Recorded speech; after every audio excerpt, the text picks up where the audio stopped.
Oi pessoal, eu sou Mariana Conte, sou vereadora em Campinas e hoje eu pretendo falar um pouquinho sobre as primeiras semanas do governo Bolsonaro.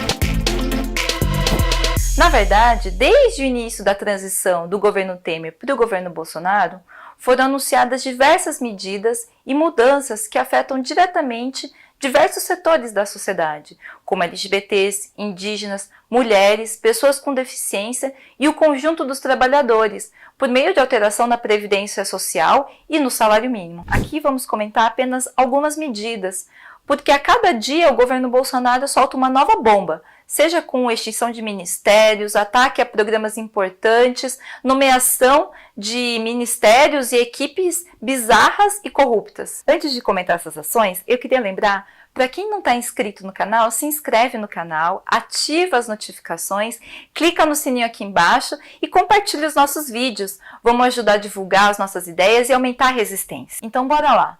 Comentários sobre as primeiras semanas do governo Bolsonaro. O primeiro ponto que eu gostaria de comentar é a composição dos ministérios do Bolsonaro. Mesmo antes de assumir, ele já começou a anunciar quais eram os nomes das pessoas que comporiam a sua equipe.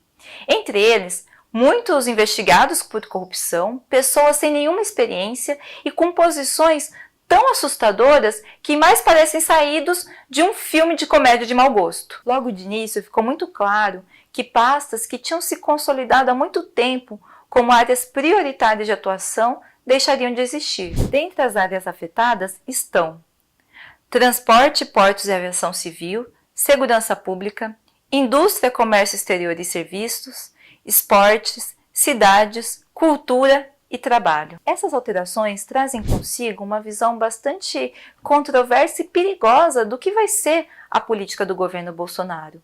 Por exemplo, a extinção do Ministério do Trabalho, que existia desde 1930 e era fundamental na criação das regulamentações do trabalho, no combate ao trabalho escravo e para evitar abusos nas relações trabalhistas.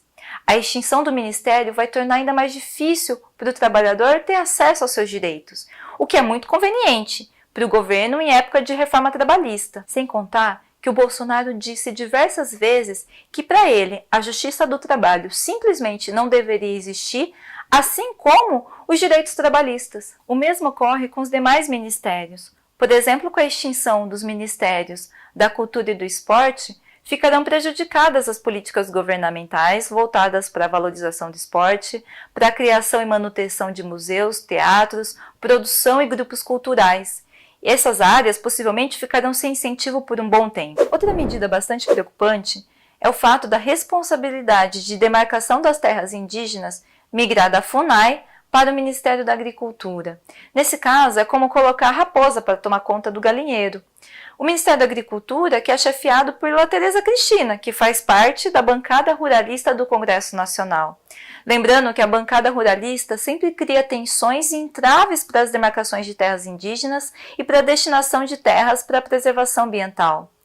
A política da bancada ruralista tem sido responsável pela violência e assassinatos de comunidades indígenas, quilombolas, sem terras em várias partes do Brasil. Em 2019 já aconteceram ataques, como aconteceu na cidade de Ururá, no Pará, e em Porto Alegre, no Rio Grande do Sul. Essa medida tem gerado muita contestação e protestos, principalmente por parte das lideranças indígenas de diversos povos do nosso país. Essas lideranças escreveram uma carta divulgando e criticando tal atitude. Eu compartilhei na descrição do vídeo a carta. Leia e compartilhe, ajude a divulgar. Outra alteração feita por Bolsonaro logo que tomou posse foi transferir o COAF para o Ministério da Justiça.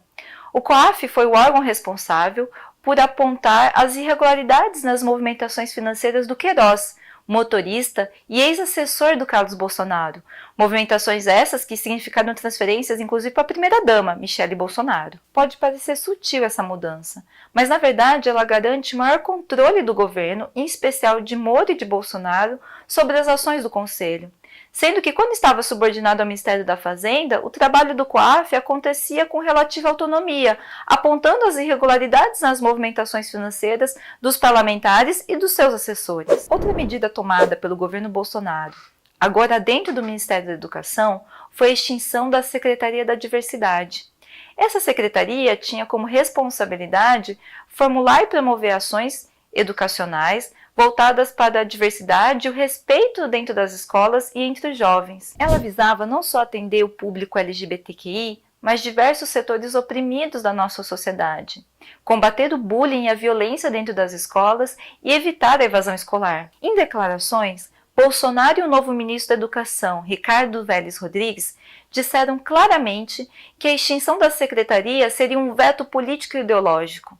Ou seja, além de não entenderem em profundidade o assunto, usam de uma visão moralista e preconceituosa para impor uma educação reducionista que exclui grande parte dos jovens. Continuando nessa toada de políticas que interferem diretamente na vida da população LGBTQI, o Ministério da Saúde tirou de circulação uma cartilha voltada para a saúde do homem trans, sob a alegação de que esse material precisava ser reformulado. A cartilha trazia diversas informações importantes sobre prevenção e cuidado dos homens trans. Essa medida é extremamente preocupante porque esse era o único material existente disponível para essa população e só foi publicada com muito empenho e luta da comunidade LGBT do país. A penúltima medida que eu gostaria de citar é a reformulação do Ministério dos Direitos Humanos, agora renomeado para Ministério da Mulher, da Família e dos Direitos Humanos. O texto base da medida não cita a população LGBTQI, não reconhecendo essa população na formulação das políticas, o que havia sido uma conquista do movimento e hoje está ameaçada. Mesmo as falas da ministra Damares Alves agridem a existência e a dignidade dessa população e legitimam toda a violência e exclusão. As falas da ministra também carregam um modelo de família que não corresponde ao que é a realidade da maioria das famílias brasileiras. A maior parte das famílias hoje são sustentadas por mães solos, avós e outras inúmeras configurações existentes. As falas da ministra também postulam um ideal inatingível de mulher, uma mulher que fica em casa cuidando do marido e da família. Um discurso que cai como uma luva na política econômica do governo Bolsonaro de expurgar as mulheres do mundo do trabalho formal. A reforma trabalhista, a educação à distância no ensino fundamental e as mudanças na Previdência jogam mais uma vez sobre o ombro das mulheres a responsabilidade da ausência desses direitos. Sabemos que mesmo fora do mercado formal, as mulheres continuam trabalhando, fazendo bico para sustentar sua família. Por último, Bolsonaro tem negociado com o Congresso a aprovação da reforma da Previdência, declaradamente baseada na reforma da Previdência de Temer. Em declarações, Bolsonaro e sua equipe têm anunciado a intenção de alterar a idade mínima de aposentadoria, extinguir o auxílio reclusão e extinguir vários benefícios hoje concedidos pelo INSS. Na verdade, na prática, isso significa caminhar no sentido da privatização da Previdência Pública. Ao que tudo indica, a movimentação do governo será tentar aprovar a reforma no Congresso ainda esse ano. Isso vai exigir uma grande mobilização e luta para que a gente barre essa reforma, assim como derrotamos a reforma do Temer. Bolsonaro já mostrou a que veio. É papel nosso construir a resistência e lutar contra qualquer ação que prejudique a vida do povo e ataque os nossos direitos.